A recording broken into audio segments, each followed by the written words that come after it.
Welcome back to HU 16/5. Jackson Duncan with editor-in-chief of the Bison, Emily Nix. Emily, thank you for joining us. Hey, thanks for having me. Yes, now Emily, the Bison newspaper, we're on issue 9, if I'm not mistaken. That's right. Give us a little look about what to expect. Okay, well, like you said, it's issue 9, which is just crazy because I can't believe how fast this semester has flown by. But it's a good issue. On the front, we're talking about the news that just came up this week, of course, which is Cathcart having an updated, renovated schedule. And so we've got over 170 girls who are now finding new places to live next semester. So that's a big news story on the front. We've got some fun features in there.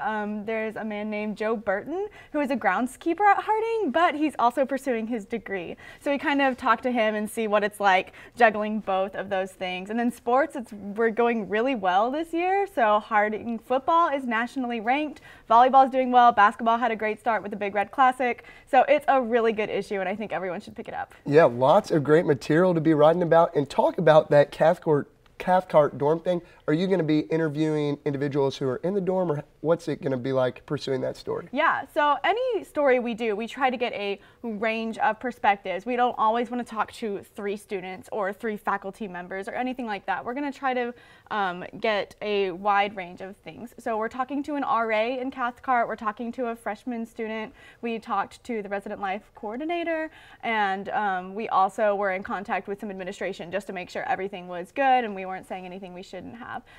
So it's a good story, I think, and I think maybe will clear up a little bit of what's going on with that because there's been big conversation about it on campus. Awesome. And logistically speaking, we're heading into the back end of the semester. We are in the back end, and Thanksgiving break's coming up. So how many more issues can we expect left? Yeah, so just one more issue. That'll be coming out the Friday of Dead Week, so right after we come back from Thanksgiving. That's December 6th.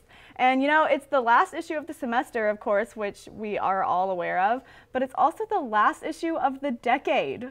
We're saying goodbye to the 2010s, we're bringing in the 2020s, and we've got some fun things planned for that issue, so definitely people should keep an eye out for that one come December 6th. Awesome. And now the lighting of the front lawn, is that going to be on the next issue? I know that's a big event here on campus. Yeah, we'll definitely have some photographers out there taking pictures, seeing what's going on, seeing if anything's new. It's really interesting trying to cover events that happen yearly because sometimes we don't always give that space in the paper unless there's a new angle or a new element to it. But we'll be there, I'll be there drinking some hot chocolate for sure. Awesome. And then talking about the people working on the Bison Staff, is that a semester job or is it a full year, or people graduating? Yeah, so typically our staff is there for a whole year. We hire at the end of the spring for going into the fall.